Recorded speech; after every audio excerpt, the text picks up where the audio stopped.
That's right. It's hard to believe, Steve, but in less than 2 weeks' time, a vote will take place in Geneva, Switzerland at the World Health Assembly. They're important because they're the governing body of the World Health Organization, WHO.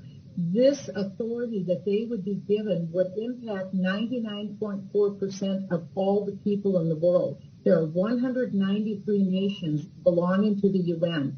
The Biden administration is bringing amendments that would propose that all nations of the earth cede their sovereignty over national health care decisions to the WHO, the World Health Organization. So what this would mean, Steve, is that the WHO would have decision-making authority to intervene into the United States government policy in any nation of the world without our permission. So, for instance, the lockdowns where you see 26 million people today locked down in Shanghai, China, they can't leave their apartments or homes. The WHO would have the authority to be able to impose that here in the United States for whatever pretext they want. They don't have to show data. They could do this. What this does, Steve, bottom line, is it creates a platform for global governance through the WHO. This is what people need to know. It's time sensitive.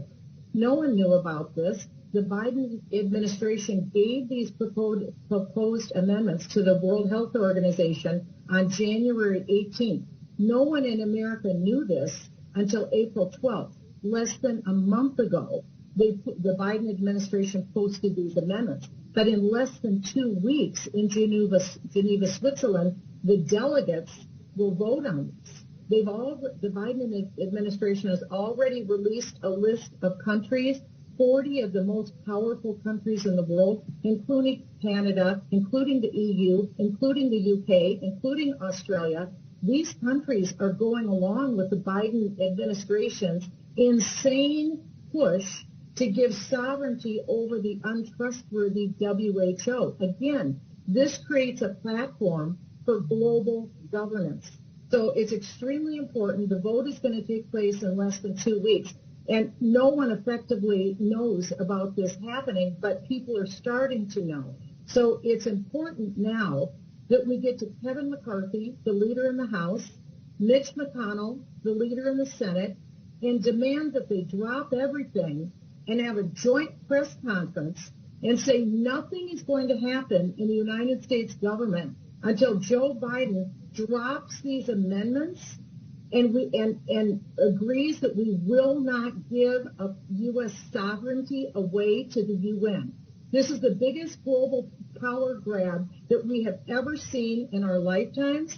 And if this goes through, nothing else matters, because the vote that takes place May 22nd through 28th in Geneva, Switzerland, goes into effect in November, which means it won't matter which party wins the elections in November, because global authority will have already transferred to the WHO. That's why this is so important, and it's why we have to get the U.S. Senate involved, the U.S. House involved, so they stop this dead in its tracks right now, or we lose authority here in the United States. Okay, we're going to get the numbers up. And I just want to, before we let you go, you were in town, you walked around, you know a lot, you're very connected in this town. The Republicans were completely clueless about this. Do you think that's because they want to be clueless? I mean, how could you miss something this big? Did they want to be clueless, or do you think they're absolutely just didn't understand what was going on here? Steve, I lived in that world. They live in a bubble. The bubble is called money. It's the mother's milk of politics. And so what they're focused on is boosting the money that they're bringing in for their elections this fall. That's what it's all about. And so they have to forget about that and realize there's a country to save, and we have very little time. This vote is in less than 2 weeks in Geneva, Switzerland. And so this is why this is the whole thing. If Kevin McCarthy is going to be leader this fall, and if Mitch McConnell is going to be leader this fall, they've got to be leaders today. And the leadership that they have to exercise is make sure that all of the Republicans in the House, all of the Republicans in the Senate need to know about this global governance power grab, and they need to have a joint press conference and say, we're not going to pass a bill.